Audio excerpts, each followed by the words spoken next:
আসসালামু আলাইকুম দর্শক, 5 আগস্ট গণ অভ্যুত্থানের পর থেকে গত 8 মাসে একের পর এক রাজনৈতিক দল আমাদের সামনে আত্মপ্রকাশ করছে এবং এই যে রাজনৈতিক দলগুলো আমাদের সামনে আসছে, এগুলোর অধিকাংশের নেতৃত্বে রয়েছেন খুবই পরিচিত মুখ। কোনো না কোনোভাবে তারা আমাদের কাছে পরিচিত, তাদের নিজস্ব ক্যারিয়ার থেকে কিংবা ব্যবসা বাণিজ্যের দিক থেকে যে কোনোভাবে আমাদের সামনে পরিচিত। কিন্তু এই যে একের পর এক রাজনৈতিক দল আমাদের সামনে আত্মপ্রকাশ ঘটাচ্ছে, এটিকে হালকাভাবে নেয়ার কোনো কারণ নেই। নিশ্চয়ই এটিও ম্যাটিকুলাস ডিজাইনের একটি অংশ। এবং এই যে হঠাৎ হঠাৎ করে এক একটি দল নিয়ে আমাদের সামনে হাজির হচ্ছেন, এটি নিয়ে রাজনীতিতে বেশ আলোচনা এর মধ্যে জন্ম হয়েছে। এবং জানিয়ে রাখি, আগামী শুক্রবার চিত্রনায়ক ইলিয়াস কাঞ্চনের নেতৃত্বে একটি নতুন দল আত্মপ্রকাশ করতে যাচ্ছে। আমি সে বিষয়ে আসছি। একটু জানিয়ে রাখি প্রথমে যে 5 আগস্টের পর থেকে এ পর্যন্ত গত 8 মাসে 22টি রাজনৈতিক দল আত্মপ্রকাশ করেছে। আগস্ট থেকে 2024 ডিসেম্বর পর্যন্ত 11টি এবং 2025 জানুয়ারি থেকে এপ্রিলের আজ পর্যন্ত অন্তত আরো 11টি রাজনৈতিক দল জন্ম নিয়েছে। এবং অদ্ভুত সব নাম, অদ্ভুত। যেমন এই দলগুলোর মধ্যে রয়েছে আম জনতার দল, আম জনতার দল, ডাবুলা, বাংলাদেশ জনপ্রিয় পার্টি, বাংলাদেশ শান্তির দল, বাংলাদেশ সংস্কারবাদী দল, বাংলাদেশ বেকার সমাজ, জনতার কথা বলে, জাতীয় নাগরিক পার্টি, এনসিপি তো রয়েছেই।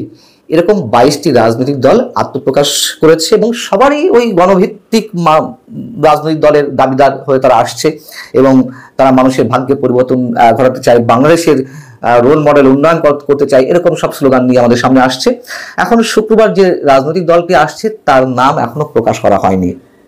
তবে এই দলের সঙ্গে রয়েছেন বিএনপি মনোভাবাপন্ন সিনিয়র সাংবাদিক, জাতীয় প্রেস ক্লাবের সাবেক সভাপতি শওকত মাহমুদ রয়েছেন এবং বিএনপির সাবেক মন্ত্রী গোলাম সরোয়ার মিলনও রয়েছেন। মজার কথা হচ্ছে, এই যে দলগুলি আমাদের সামনে এসেছে, যারা সাধারণ মানুষকে নিঃস্ব করেছেন, সর্বশান্ত করে হাজার হাজার কোটি টাকা লুট করে দুর্নীতির দায়ে জেল খেটেছেন বছরের পর বছর, তারাও দল করেছেন। যেমন রুহুল আমিন ডেস্টিনির, এই রুহুল আমিনও আম জনতার দল করেছেন, আম জনতার দল।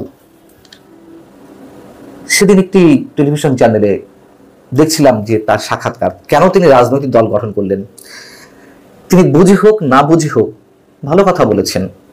5 আগস্টে যিনি গণ অভ্যুত্থান হলো, গণ অভ্যুত্থানের পরে জঙ্গিবাদিতার সঙ্গে সংশ্লিষ্ট অনেকেই একের পর এক জামিন পাচ্ছেন। তিনি বলছেন যে আমি জেলে বসে দেখছি যে একের পর এক মানুষ জামিন পাচ্ছেন, গুরুতর অভিযোগে যারা কারাগারে ছিলেন, কিন্তু তার জামিন হচ্ছে না। তো তিনি কয়েকজনের সঙ্গে আলাপ করলেন যে কেন তার জামিন হচ্ছে না। তাকে নাকি অ্যান্সার করেছেন কেউ কেউ যে ভাই, আপনি তো কোনো দলের নেতা নন, নেতা হলে আপনি জামিন পেয়ে যেতেন। সেই জায়গা থেকে উনি জামিনের তো আগে থেকে চেষ্টা করছিলেন। যাই হোক, একটা পর্যায়ে এই সরকার আমলে তার জামিন মিলল এবং তিনি বেরিয়েই হোটেল শেরাটনে, হোটেল ইন্টারকন্টিনেন্টালে নতুন দলের ঘোষণা দিলেন। বোঝা যাচ্ছে তো এই দলগুলোর চরিত্র, কাদের নেতৃত্বে দল আসছে। কিন্তু ইলিয়াস কাঞ্চনের মতো মানুষরা কেন নতুন রাজনৈতিক দল করছেন? বিষয়টি হচ্ছে যে এই দলগুলোর পেছনে এক ধরনের সমন্বিত পরিকল্পনার আশঙ্কার কথাই বলছি, অনেকে প্রকাশ করছেন। 2007 সালে নিশ্চয়ই আপনাদের মনে আছে, একের পর এক কিংস পার্টি জন্মালো। তার মধ্যে অন্যতম ছিল কল্যাণ পার্টি, আরো বেশ কিছু দল ছিল, তাদের তো খোঁজ পাওয়া যায় না এখন আর। 2024 7 জানুয়ারি যখন ইতিহাসে অন্যতম একটি বিতর্কিত নির্বাচন অনুষ্ঠিত হলো, প্রহসনের নির্বাচন, সেই নির্বাচনের আগে আমরা দেখেছি তৃণমূল, বিএনপি কিংবা বিএনএম, বিএসএফ, বিএসপি কি হাবিজাবি দল এলো। উদ্দেশ্য কি ছিল? উদ্দেশ্য ছিল হচ্ছে অংশগ্রহণমূলক নির্বাচন দেখানো। আওয়ামী লীগ এটাই চেয়েছিল এবং সেই সরকারের তত্ত্বাবধানে এই দলগুলো গড়ে উঠেছিল। দেখলাম যে ওই সব দলের আত্মপ্রকাশ কিংবা বিভিন্ন অনুষ্ঠানে আওয়ামী লীগের সাবেক মন্ত্রী হাসান মাহমুদের মতো ব্যক্তিরা উপস্থিত থাকতেন, তারা প্রধান অতিথি হতেন, দিক নির্দেশনা দিতেন। এগুলো তো ওপেন সিক্রেট। সেরকমই ধারাবাহিকতায় যেমন বিতর্কিত নির্বাচনের আগে এই ধরনের কিংস পার্টি হয়েছিল, 2007 সালে ওয়ান ইলেভেন সরকারের সময় কিংস পার্টি হয়েছিল।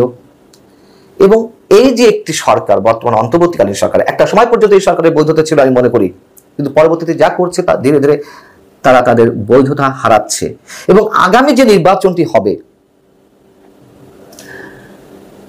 সেই নির্বাচনকে আমাদের প্রধান উপদেষ্টা গত বেশ কিছুদিন ধরে প্রচার করার চেষ্টা করছেন যে এটি হবে বাংলাদেশের ইতিহাসে অন্যতম দৃষ্টান্ত স্থাপনকারী একটি নির্বাচন বা ইতিহাস সৃষ্টিকারী নির্বাচন। আচ্ছা, ইতিহাস সৃষ্টিকারী নির্বাচন কি হবে? কত ভোট, মানে সবচেয়ে বড় মানে বেশি ভোটার আসতে পারে, এদিক থেকে ইতিহাস সৃষ্টি করতে পারে, অথবা কি অধিক সংখ্যক দল নির্বাচনে অংশ নেবে, এদিক থেকে ইতিহাস সৃষ্টি করতে পারে, অথবা খুবই সুষ্ঠু সুন্দর নিরপেক্ষ নির্বাচন হবে, সেদিক থেকে ইতিহাস সৃষ্টি করতে পারে। তো অন্তত এই সরকারের অধীনে আমি বেশ আগে থেকে বলার চেষ্টা করছি নিরপেক্ষ নির্বাচন হবে না, হবে না, হবে না, চোখ বন্ধ করে দিয়ে বলা যায়। তাহলে সেটা বাদ। অধিক সংখ্যক ভোটার উপস্থিত হবে সেটিরও কোনো সম্ভাবনা খুবই কম। যদি আওয়ামী লীগ নির্বাচনে যায়, যদি সব দল নির্বাচনে যায়, হ্যাঁ ভোটার উপস্থিতি আগে যে কোনো সময় তুলনায় বাড়তে পারে, কিন্তু সুষ্ঠু হবে কিনা এই সরকারের অধীনে সেটি তো একটা বড় দুশ্চিন্তার কারণ। এখন আমাদের প্রধান উপদেষ্টা ইতিহাস সৃষ্টিকারী নির্বাচন জাতিকে উপহার দিবে, তিনি এই সব ম্যাটিকুলাস ডিজাইন, তার কাছ থেকে আমরা এই শব্দটা শিখেছি সাম্প্রতিক সময়ে। তিনি তো ক্লিন্টন ফাউন্ডেশনে তথ্য উপদেষ্টা মাহফুজ আলমকে পরিচয় করে দেওয়ার সময় বলেছিলেন যে ইনি হচ্ছেন মাস্টার মাইন্ড, আর এই ছাত্রদেরকে দেখিয়ে তিনি বলেছিলেন যে শেখ হাসিনার বিরুদ্ধে আন্দোলনের পেছনে ম্যাটিকুলাস ডিজাইন ছিল। যাই হোক, তো আমার মনে হয় যে এটিও ম্যাটিকুলাস ডিজাইনের একটি অংশ, এই যে একের পর এক রাজনৈতিক দল। না হলে ইলিয়াস কাঞ্চনের মতো মানুষ, যিনি গত কয়েক দশক ধরে নিরাপদ সড়ক চাই আন্দোলন করে আসছেন, এবং এই মুহূর্তে বাংলাদেশে তার নেতৃত্বে একটি দল কখনোই কোনো ভালো কিছু অবস্থান সৃষ্টি করতে পারবে না, এটি তিনিও জানেন। যদি কেউ করে নতুন দল হিসেবে এনসিপি করবে, সরকারের সহযোগিতায়, সরকারের পৃষ্ঠপোষকতায় কিংস পার্টি হিসেবে, কিন্তু ইলিয়াস কাঞ্চন কিংস পার্টি হিসেবে কিছুই করতে পারবেন। তারপরেও তিনি এতে রাজি হয়েছেন কেন? খুব স্বাভাবিক। জানি না এর মধ্যে কি গিভ অ্যান্ড টেক আছে, তবে একটা ডিজাইন তো অবশ্যই আছে, একটা প্ল্যানিং তো অবশ্যই আছে। সেই প্ল্যানিং এর অংশ হিসেবে এটুকু বলতে আর খুব বেশি খুব মস্তিষ্কের প্রয়োজন হয় না। মোটা দাগেই মোটা মস্তিষ্কের জায়গা থেকেই বলে দেওয়া যেতে পারে এটিও কিংস পার্টি হিসেবে আসছে, এবং সরকারের যে সূক্ষ্ম পরিকল্পনা। এবং আরো একটি বিষয় হতে পারে, সেটি হচ্ছে এই যে অধিক মাত্রায় দলের জন্ম ঘটিয়ে বা সৃষ্টি ঘটিয়ে এগুলোকে দিয়ে একটি রব উঠানো, যে আমরা এই সরকারকে 5 বছর ক্ষমতায় দেখতে চাই, যে রবটি গত কয়েকদিন ধরে উঠেছে, এটিও একটি অন্যতম ডিজাইন হতে পারে। আমরা আরো অনেক কিছু দেখবো, দেখার অপেক্ষা রইলাম। আল্লাহ হাফিজ, ভালো থাকুন সবাই।